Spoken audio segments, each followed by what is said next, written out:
বিসমিল্লাহির রহমানির রহিম।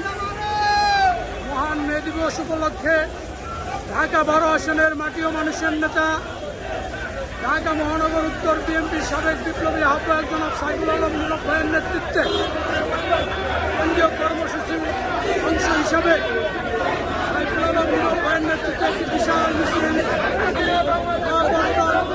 কারবালার অভিমুখে রওনা হয়েছে।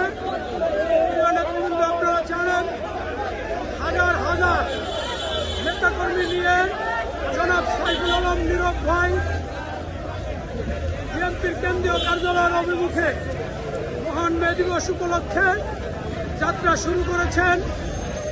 হাজার হাজার নেতাকর্মী ঢাকা 12 আসনের প্রত্যেকটি থানার ওয়ার্ডের বিভিন্ন অঙ্গ সংগঠন ও সহযোগী সংগঠনের হাজার হাজার নেতাকর্মী এই মিছিলে অংশগ্রহণ করেছেন।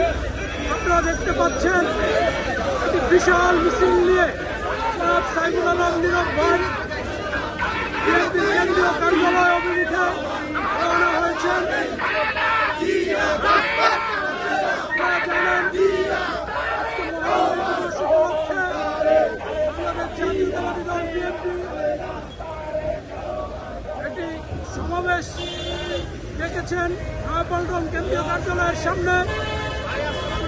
তারই লক্ষ্যে ঢাকা 12 আসনের মাটি ও মানুষের নেতা ঢাকা মহানগর উত্তর বিএনপি সাবেক বিপ্লবী আহ্বায়ক জনাব সাইফুল আলম নীরব ভাইয়ের নেতৃত্বে একটি বিশাল মিছিল